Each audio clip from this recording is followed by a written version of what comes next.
Olá, pessoal. Hoje vamos falar, então, sobre a anatomia aplicada dos testículos e escroto. Meu nome é Márcio Babinski, sou professor do Departamento de Morfologia da Universidade Federal Fluminense e também do canal Humane Anatomy.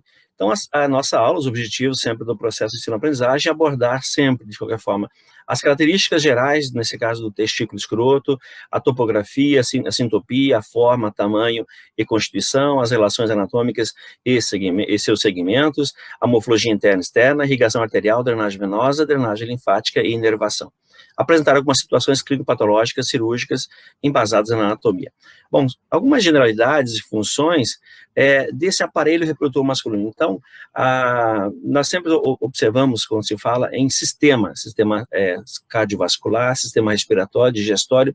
Quando se fala em aparelho reprodutor, na realidade, sistema é um conjunto de órgãos, né, que na realidade é um conjunto de células formam um tecido, um conjunto de tecidos formam um órgão, um conjunto de órgãos formam um sistema, e um conjunto de sistemas formam um aparelho. Então, por isso a gente chama aparelho reprodutor. Nesse caso, hoje vamos falar do masculino, porque ele envolve o sistema tegumentário, tem pele e fáscias, né, nós vamos ver na bolsa testicular, né, quando fala do órgão copulador, o pênis também.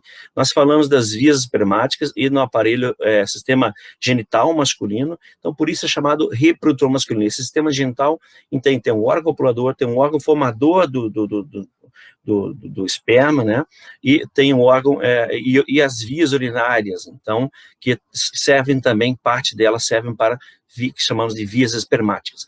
Então, na realidade, ele é composto, esse aparelho, por quem? Pelos testículos, são dois, um de cada lado, né, envolto dentro de uma bolsa testicular, também chamada de escroto.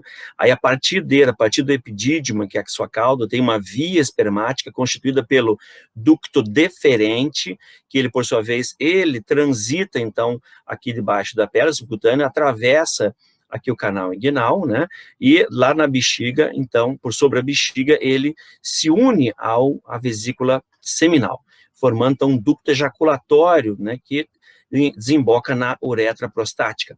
A partir da uretra prostática, então, a via espermática, que ela é, na realidade, tanto via espermática quanto via urinária. Então, adentrou a uretra, recebe uma secreção aqui da glândula bulbo-uretral, e, por sua vez, a sua uretra até o meio externo. Então, o aparelho reprodutor é composto por esses elementos. O pênis em si, o órgão copulador, o órgão do ato sexual, né? Então, ele, por sua vez, vamos perceber que ele tem outros tecidos. E a uretra, nessa parte via urinária e espermática, transita dentro do corpo esponjoso, um dos seus corpos. Então, via espermática, relembra novamente, então, saindo do testículo, tem aqui desde o epidídimo o ducto deferente, também chamado antigamente de canal deferente, ou vas, do latim vas deferens, um vaso diferenciado, que lembra um vaso, um órgão tubular, e por isso o termo vasectomia. O correto deveria ser chamado deferectomia. Então, essas vias espermáticas, elas se estendem aqui, transitando desde a bolsa testicular, da suspensa, né, no escroto, na superfície, onde acontece a espermatogênese, e aí transitam aqui subcutânea, atravessando o canal inguinal, chega, então, posterior superior à bexiga, e medialmente as duas, os dois ureteres, então, desembocando aqui, se unindo as duas vesículas seminais, né, formando ducto ampola aqui, uma ampola dilatada, né, que é entre o ducto deferente e a vesícula seminal, e aí o ducto ejaculatório na próstata, por sua vez, uretra. Bom, vamos falar então dessas embriologia, houve um erro ali, na realidade, embriologia do testículo e dos órgãos reprodutores. Então, lá, embriologicamente, muito substancialmente, a gente vai colocar aqui, então, existe um tubérculo genital. Esse tubérculo genital apresentando, então, duas pregas urogenitais, vocês já viram um sulco urogenital, né, e aí um sustentáculo lateral aqui em azul. Lembrando, em amarelo, então, uma área de uma futura glande. Então, segundo um tubérculo genital na fase indiferenciada. Depois, então, a diferenciação para o sexo masculino, então, esse tubérculo se desenvolve, né, nesse falo, uma área de glande, há um fechamento desse sulco urogenital, com essas pregas urogenitais, que dão origem, nós vamos falar mais à frente, então, na rafe peno-escrotal, que é um remanescente desse fechamento. Então, se palpar no paciente, vão perceber que existe uma rafe, né, peno-escrotal, que ela surge desde aqui do ânus, né? Então, você vê que tem uma dobra de pele que se estende na bolsa testicular e no corpo do pênis. Então, isso é uma representação de um fechamento dessa prega urogenital, né? E do sulco urogenital. Isso, no caso, definido para o sexo masculino, como nós vamos, que é o motivo da nossa aula de hoje. No feminino, então, esse sulco urogenital fica aberto. Bom, aqui nessa imagem, então, mostra claramente o fechamento, né, que ficou aqui uma RAF peno-escrotal. Vem desde o ânus, então, RAF do períneo, RAF testicular, né, e aqui peno-escrotal. Se prende lá, termina com um sinal, né, no remanescente de fechamento dessa prega, no frênulo do prepúcio, né, então, exatamente lá em cima no frênulo do prepúcio, ok? Então, isso é um remanescente da vida embriológica, esses órgãos genitais aqui, ok? E aquelas tubéculos laterais dão um formato para a bolsa testicular, né, ao escroto, e nas mulheres aos grandes lábios. Então, o homólogo da bolsa testicular são os grandes lábios. Tanto é que o homólogo, então, do ducto deferente, né, que acabou trazendo aí o testículo, vamos ver que ele é formado na cavidade abdominal até a bolsa testicular, então é o ducto deferente, e tracionado, então, por um gubernáculo testis, né? Agora, o homólogo na mulher é que seria quem, gente? O ligamento redondo. O ligamento redondo se transita pelo canal inguinal, né? E pelo conduto peritônio vaginal, ou de Duck, ele vem até aqui e se fixa aqui externamente, né? Então, o ligamento redondo na mulher, ele se fixa aí, ele é um remanescente do ducto deferente, e quando se tem um útero gestado, então o crescimento na gestação vai tracionando esse ligamento redondo, e a mulher geralmente sente uma dor aqui nesse monte pub ao lado da genitália. Geralmente ela relata isso para o médico, então é só para lembrar anatomicamente que isso tem uma história embriológica, né, que eu tenho aqui um ligamento que se fixa aqui, portanto, se o útero crescer, ele traciona um pouco esses grandes lábios, a mulher sente um pouco de dor aqui, tá? Então, são homólogos, importante entender isso. Então, aqui, essa homologia, só para vocês verem, então, aqui eu tenho a glande peniana, que é o homólogo do que foi falado, que é a glande do clitóris, né? E tenho corpos cavernosos do pênis, eu terei corpos cavernosos aqui do clitóris, né? Então, já falado na aula anterior. Vejam aqui a RAF peno-escrotal, então, e a bolsa testicular, são os homólogos. Isso também a gente vai passar bem rapidamente, só para relembrar, então, a questão dessa fase indiferenciada, tubérculo genital, e aí a definição para os órgãos, né? Isso foi abordado em embriologia. Algumas malformações podem ocorrer, né, daqueles ductos de Wolff e de Miller. Então, de Wolff é a definição, então, um nome masculinizado, a formação de uma gônada masculina e órgãos masculinos, e de Miller a formação, então, dos órgãos femininos. E aí, algumas malformações podem ocorrer nessas vias urinárias, né, no testículo e no reprodutor masculino.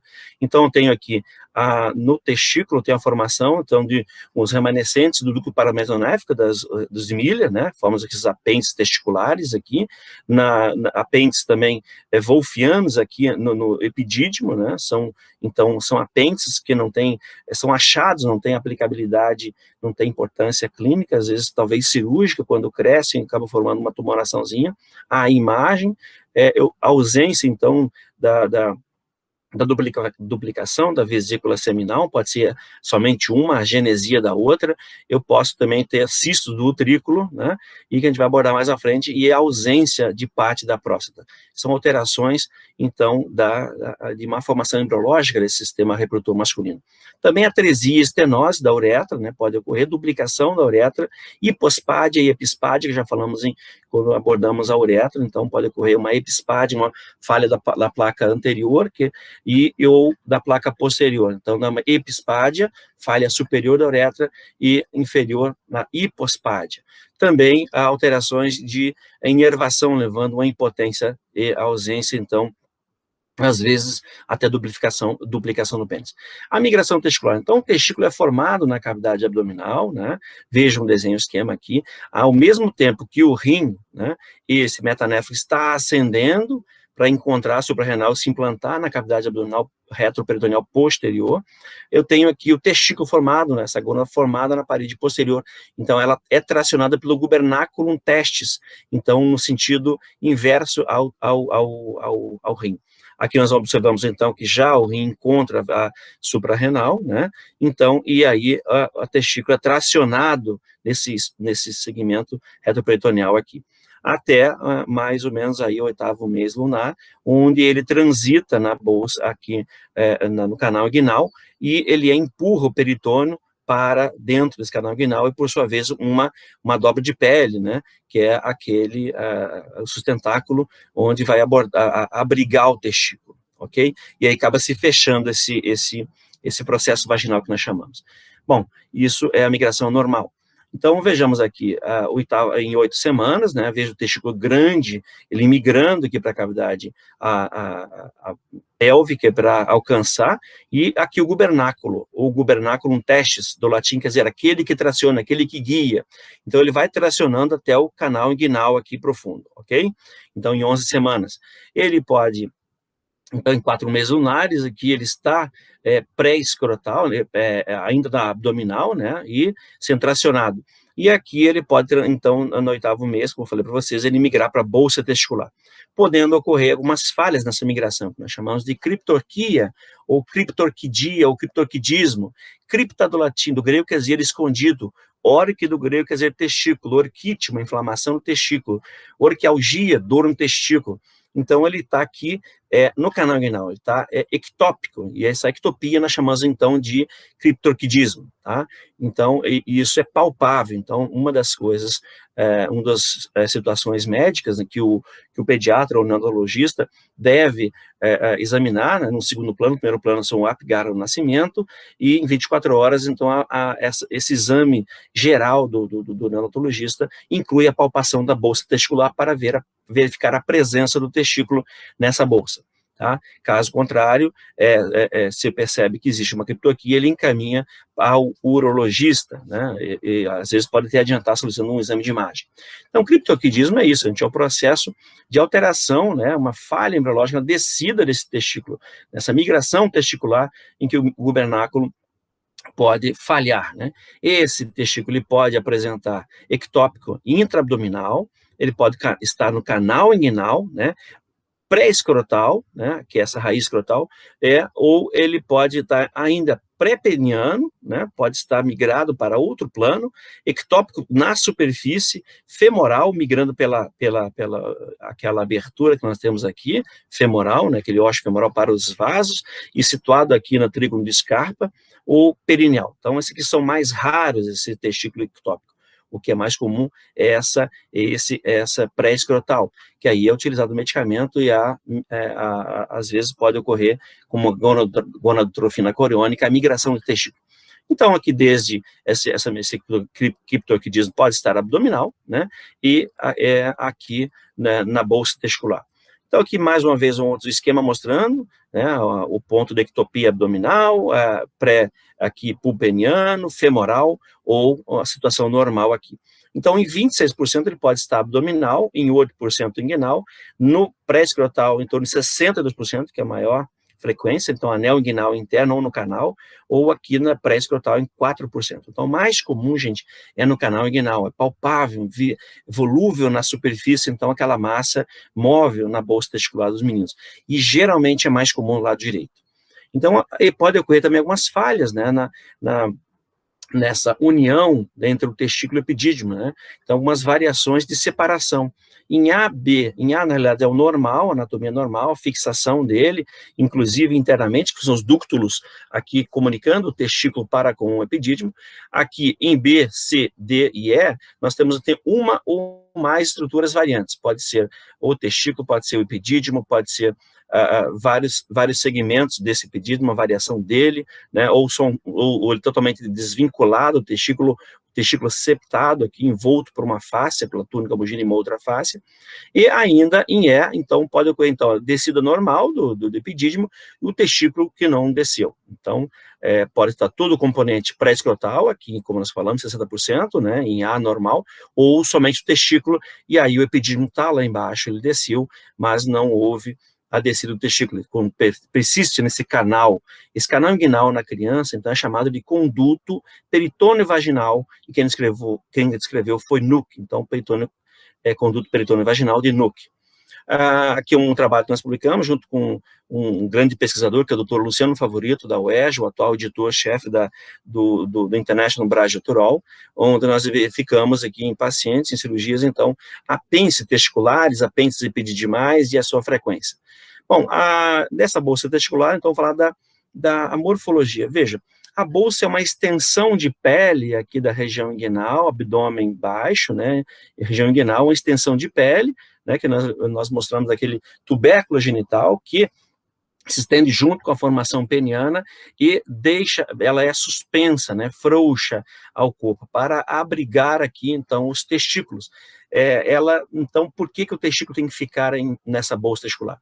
Geralmente, a espermatogênese acontece, então, à temperatura do nosso corpo, né? Então, imagine vocês que se nós temos o testículo na cavidade abdominal, então a temperatura é muito alta para desenvolver a espermatogênese. Então, ele fica suspenso, né, próximo à pele, e aí a regulação de temperatura é bem interessante. Vocês vão perceber que existe uma túnica, a túnica dartos, que é uma dobra de músculo liso, uma camada de músculo liso que fica logo abaixo da pele, dá esse aspecto enrugado.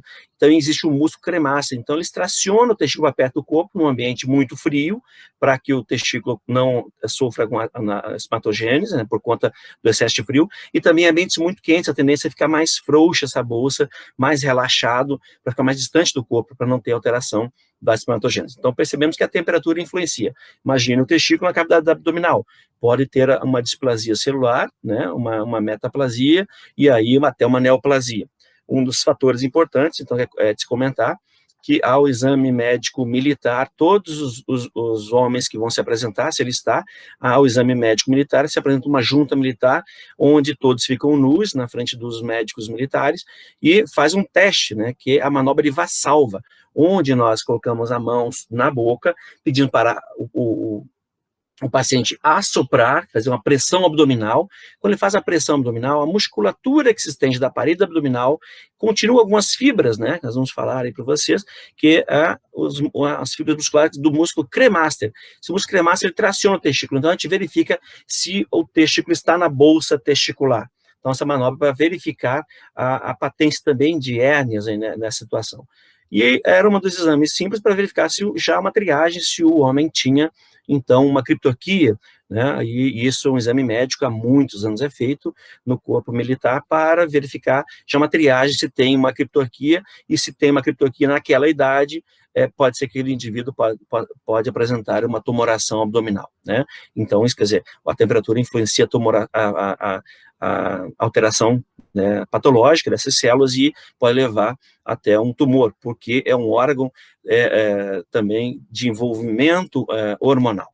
Muito bem, então essa bolsa ela apresenta alguns estratos, né, algumas camadas, são geralmente 8 camadas. Então eu tenho de superficial para profundo, então desde a pele, então tem a pele do escroto, que é a primeira camada, que está mais escura, né? Eu tenho depois a túnica dartos, que é essa camada mais pontilhada aqui, que é musculatura lisa, que se enruga, que dá esse aspecto enrugado à pele, né? Que também se encontra no homólogo da bolsa testicular, seria nos grandes lábios, na genitália feminina, é a segunda camada. Ali embaixo dela eu vou encontrar uma fáscia espermática externa, né, que já nós observamos aqui, essa aqui, face espermática externa. Depois eu encontro o músculo cremáceo, que é esse pontilhadinho aqui, o músculo cremáceo, então, porque nesse corte são várias fibras que vão descendo, envolvendo o testículo, né, o funículo espermático até o testículo, e depois eu vou ter que encontrar uma face espermática interna, que já vejo essa outra aqui contínua.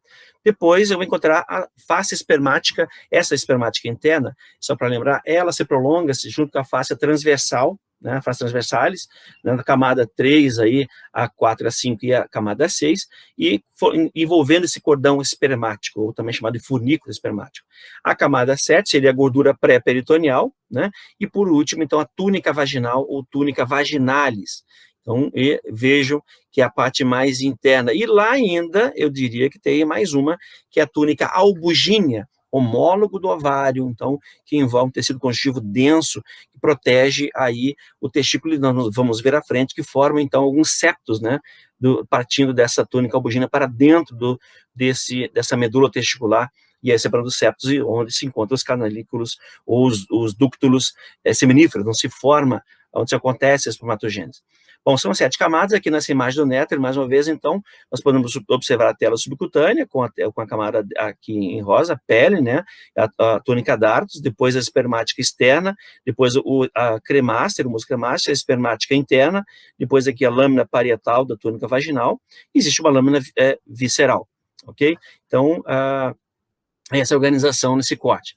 Observando aqui o que está mais interno, o azul mais clarinho, aqui então a túnica albugínea, é a mais íntima do parênquima testicular, e ela envia então esses septos aqui para dentro, para o interior do testículo, separando esse testículo em lóbulos aqui. Dentro desses lóbulos, esse septo, essa septação, separando os lóbulos, onde se encontram os canalículos seminíferos, tá bom? Então, aqui no centro já, nesse centro, eu vou encontrar uma rede de testículos, rede do testículo, onde ou seria o mediastino, onde eu vou ter a saída já dos ductos eferentes para dentro do epidídimo.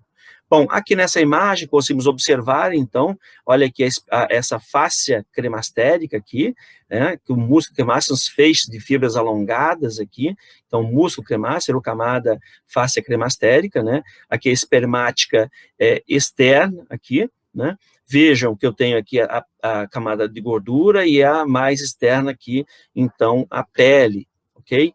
Nessa outra imagem, cortada aqui, em maior aumento, que nós vamos observar, então, a túnica vaginal, né, essa aqui parietal e visceral, e mais internamente a túnica albugínea.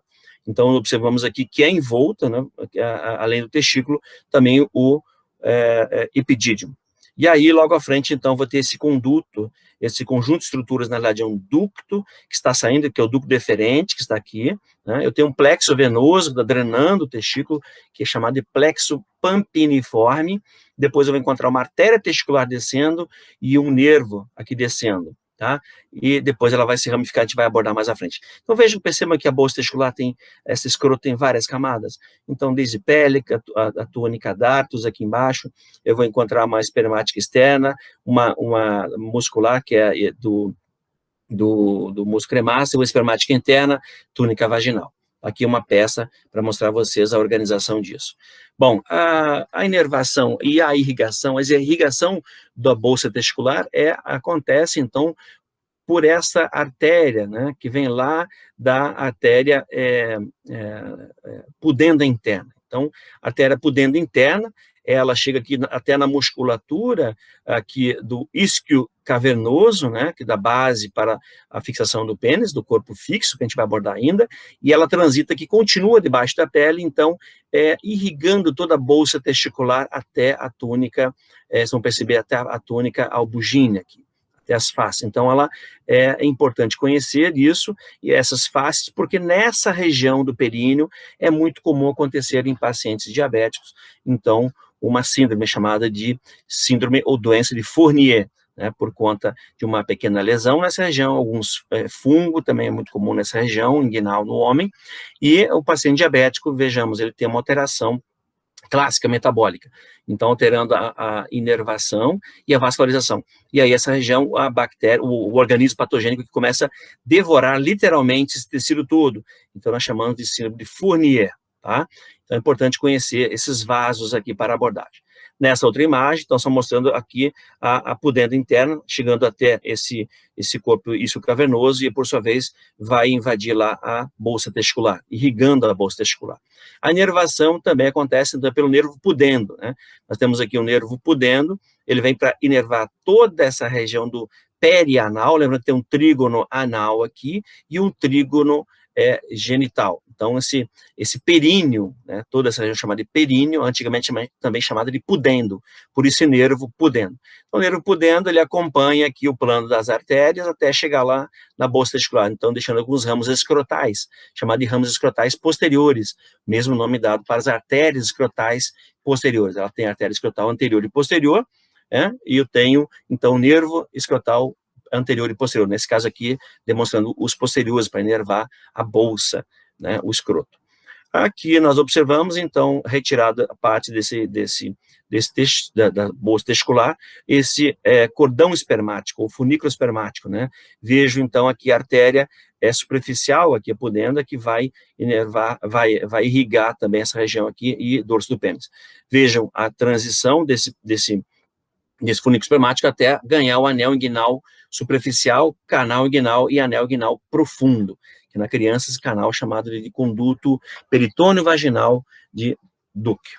Bom, exatamente nessa região, pelo fato de ser superficial, né, vou voltar a imagem aqui, então o ducto deferente, que ele é palpável, como ele é palpável, com um canalzinho fibroso, né, então é nessa região em que é feita a incisão, né, e feita a deferectomia, que é esse termo usado mais conhecido como vasectomia, por conta do termo utilizado antigamente para o ducto deferente, que era o vas deferens.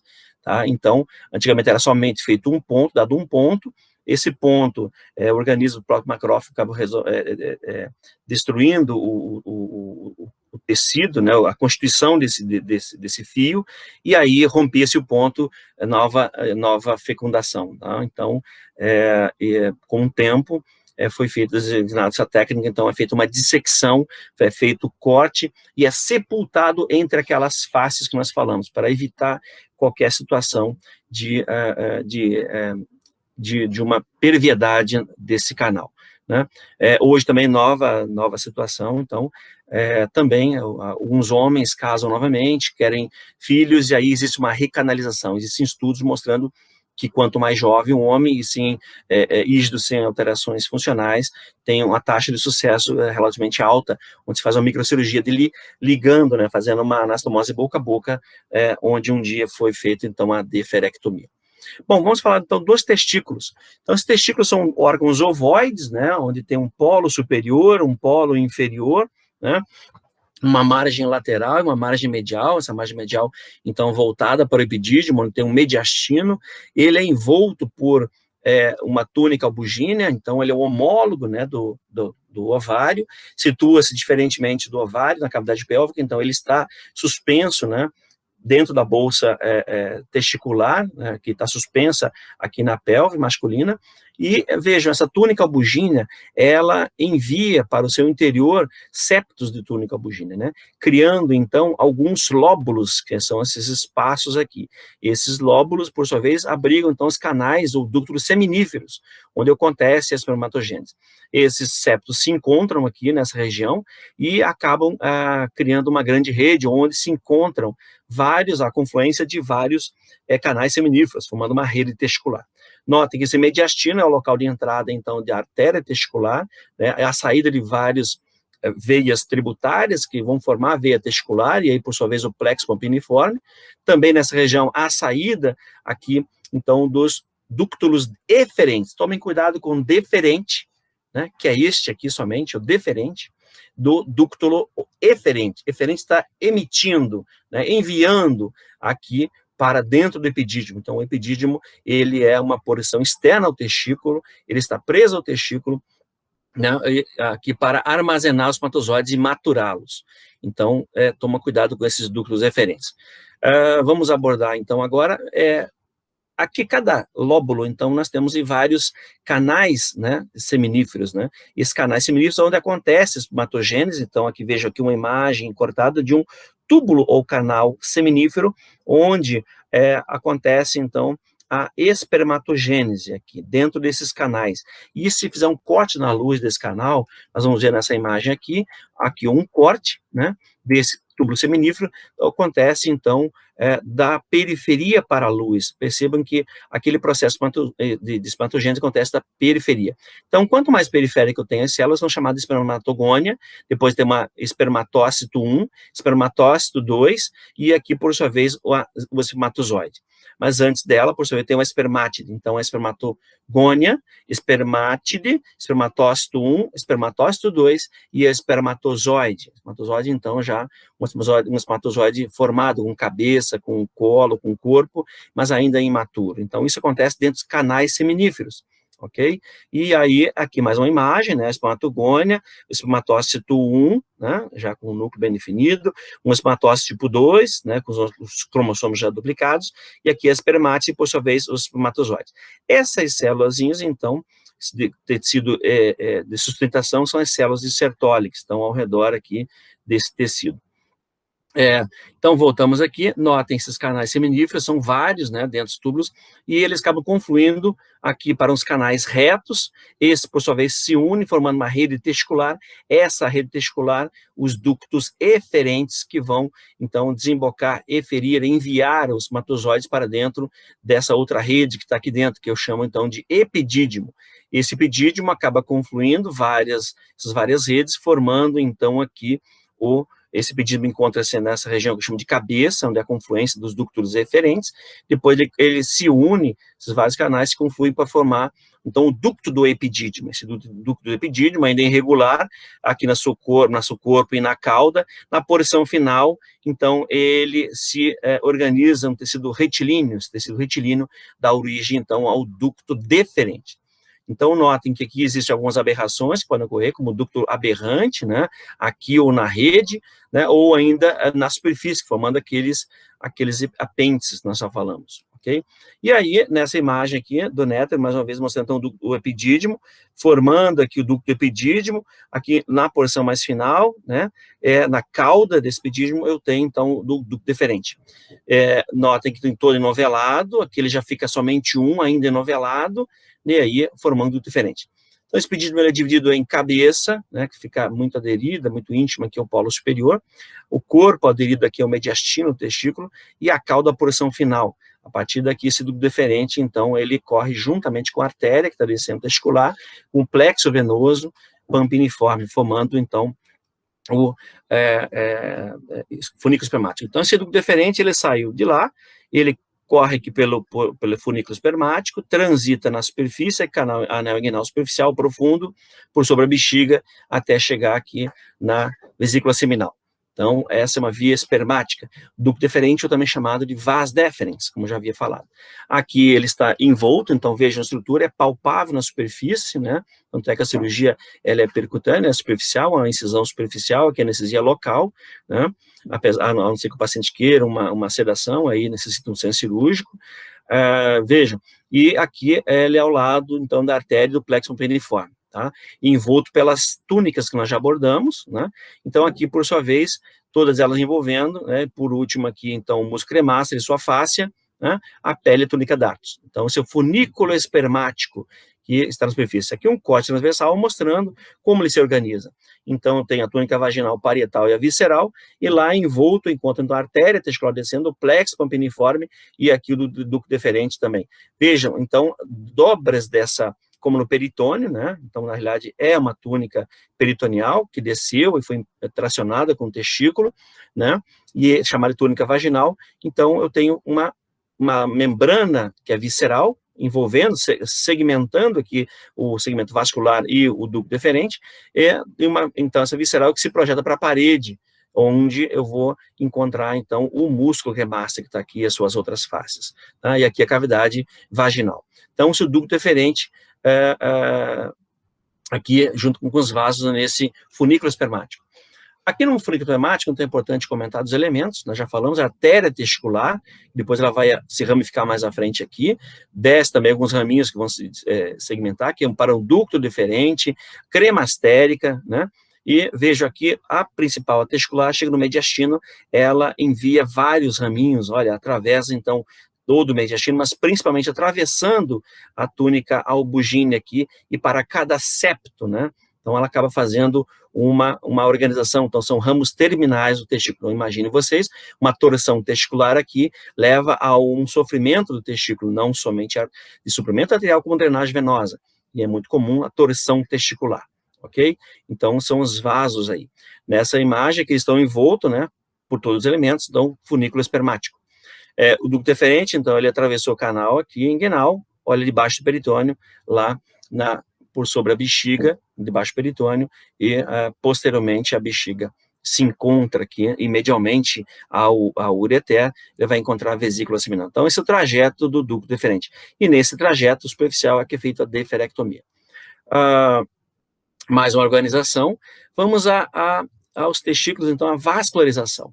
Então, acontece, vejam, pela uma artéria testicular, a principal, né, alguns outros raminhos que ela acaba deixando aí, então, é a deferencial, que vai irrigar todo o ducto deferente até o epidídimo, onde se anastomosa com ramos da testicular aqui embaixo, artéria cremastérica aqui, que é número 3, né, descendo aqui junto com o cremástico, mais posterior, a artéria escrotal anterior e posterior. Então, nesse caso, a artéria escrotal posterior e a artéria escrotal anterior. Lembrando que a posterior, então, ela vem da onde? Ela vem lá da pudenda, diferente da testicular e dessas outras aqui, ok?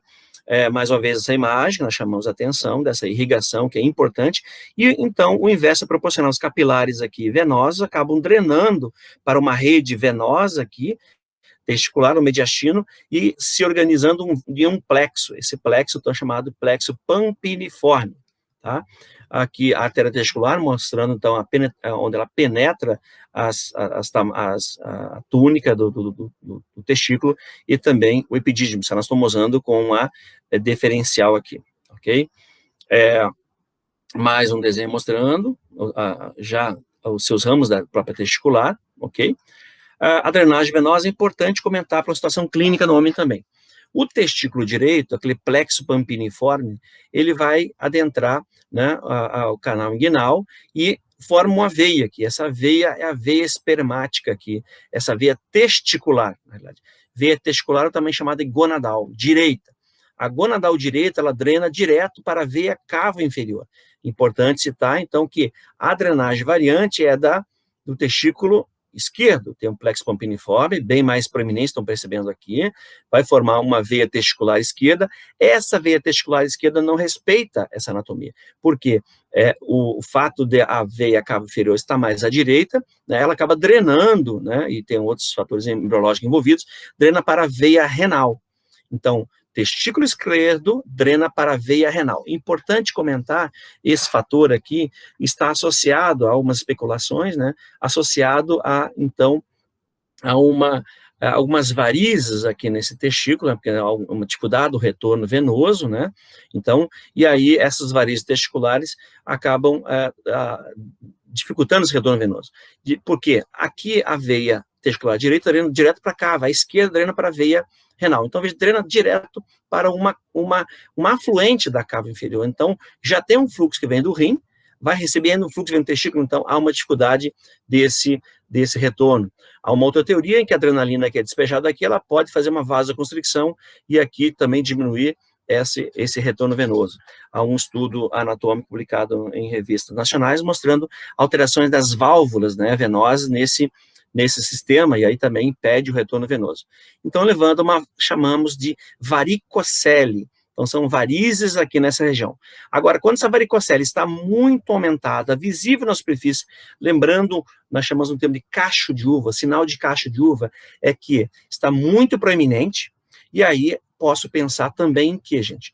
Num tumor aqui renal ou de glândula suprarrenal, comprimindo essa veia, comprimindo, então, a veia renal. Então, sinal de cacho de uva à esquerda pode estar associado a uma tumoração do retroperitônio, ou do rim, ou suprarrenal, ou de órgão, ou tumor do retroperitônio, comprimindo essa veia.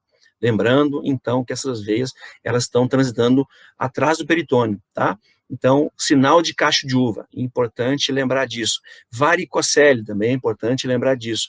Muito comum, então, nos homens, levando a uma oligoespermia, diminuição da quantidade de espermatozoide, da formação de espermatozoide, e também isso testado no exame que é chamado espermograma.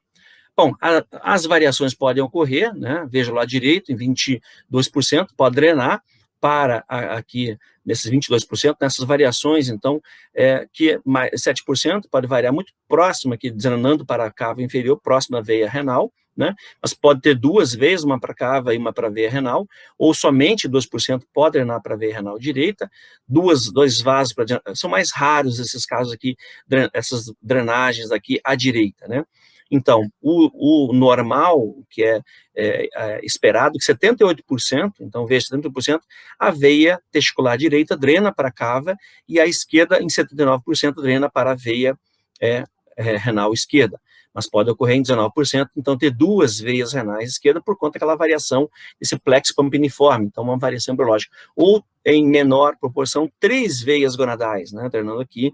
Isso não, ainda não impede que ocorra aquela situação que eu falei aqui para a gente, que é então a varicocele.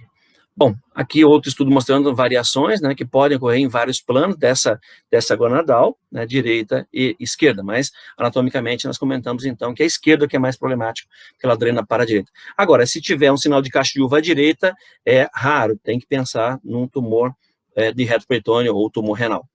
Bom, a torção testicular, o que é a torção testicular? Então, acontece aqui, né, por manipulação do testículo, existem alguns países, se eu não me engano, da Ásia, Índia, eles brincam, é uma cultura, né, enrolar esse testículo, essa bolsa, por fato de estar suspenso, enrolar em objetos.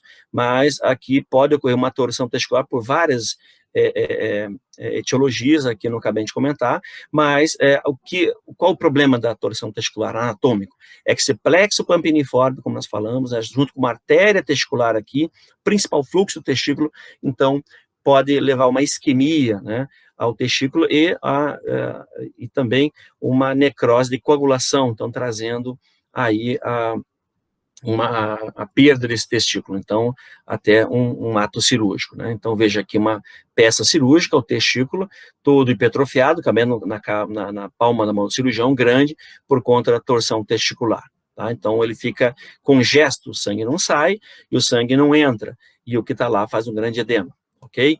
Então, por conta desse plexo. Aqui, aquele sinal que eu falei para vocês, o plexo pampiniforme dilatado, então relembra, isso lembra, devemos pensar, então, na varicocele, mas se for muito, no cacho de uva aqui, eu tenho que pensar no tumor, então, no reto peritônio.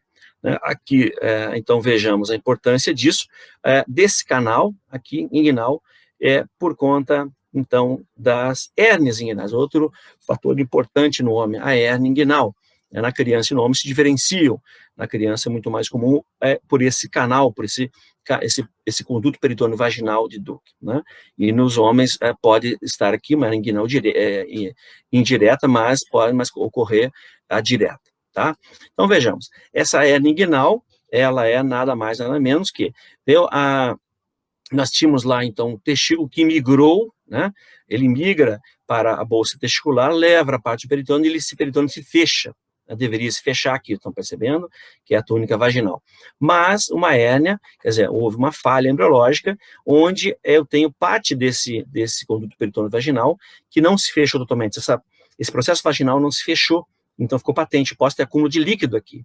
Então, eu tenho uma hidrocele, tá? Hidrocele, acúmulo de líquido aqui. Ou aqui, uma hérnia ingno-escrotal. Veja, além de líquido, posso ter conteúdo aqui dentro dessa bolsa, né, testicular. Ou uma hidrocele comunicante, somente parte aqui, ela é estreitada, uma estenose, mas drena líquido peritoneal para a bolsa, tá?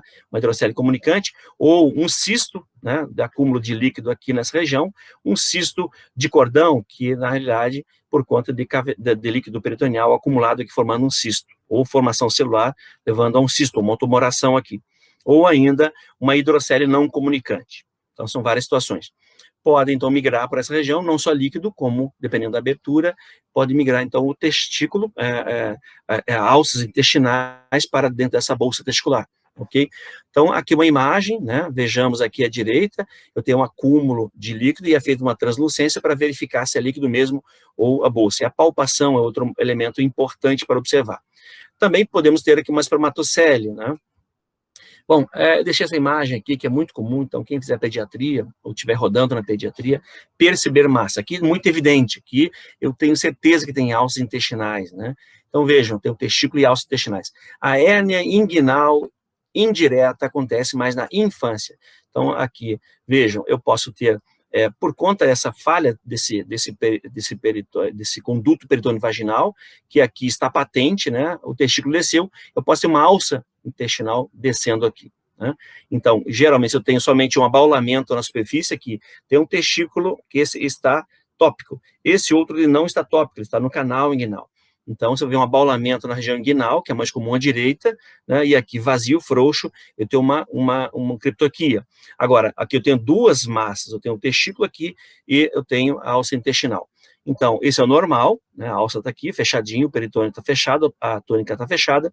Quando está aberto, eu tenho, então, uma alça intestinal aqui embaixo no testículo, ou parcialmente incluída. Então, lembrem, hérnia inguinal indireta acontece mais na infância, por conta do do conduto peritônio vaginal patente, ou conduto de Duck. Bom, é comum também se encontrar, se deparar a um exame físico, então, a modernidade, né, piercing, elevando, às vezes, a um processo inflamatório. Lembra que ele colocou aqui exatamente a garrafa pênis escrotal, aqui, lembrando que um dia isso era aberto, né, algumas, pelo uso constante de roupa íntima muito justa, né, pode apresentar na superfície, então, alguns hemangiomazinhos, né, aqui, mais evidente, proeminente, ok? Ou estase venosa, simplesmente. Dessa região também pode acontecer trauma, né? Se exteriorizando aqui a bolsa testicular, tá? Então, isso pode ocorrer trauma e com exposição, ou às vezes exposição nessa região, como eu havia falado, a síndrome de fonia. Um sinal importante no trauma é o sinal de Destoto. Em fraturas de bacia, né, o open book, fraturas de bacia, essa imagem mostra claramente, então pode ocorrer o que, gente? Um sangramento, ruptura nesse sinal aqui, ó, ruptura do ligamento pubo prostático aqui, então a próstata sobe, a bexiga sobe, e aí o sangue, ou também trauma de uretra, o sangue vem para essa região aqui. Mas o que é mais importante, então, no trauma de bacia, se vocês observarem esse edema, esse sinal aqui, esse hematoma nessa região, então o sinal de essa equimose, né, que vai evoluir para o hematoma, sinal de Destoto, é importante sinal de sangramento para essa pelve, né, esse andar, então, que está subperitonealizado, então tem que abordar rapidamente esse paciente. O traumatismo de uretra, nós já falamos, né, uma trauma tipo 1, que é somente a uretra, que vai sangrar para essa região, aqui na face de Buck só, né, que é essa face que envolve o pênis, ou tipo 2, como é a face de Buck, que é de Colles, então, senão, quando ocorre, então, a fratura de bacia, eu tenho um sangramento para essa região, então, eu tenho sangue aqui, tanto na face de Colles, né, quanto na face de Buck, né? Lembrando que essa fáscia de Colles aqui, então, é aquela fáscia que nós falamos aqui da parede, né, testicular. Então, a aula de hoje, nós finalizamos demonstrando aqui a nossa bibliografia da aula de hoje. E também, obviamente, algumas imagens que nós adquirimos do Google e do Pinterest.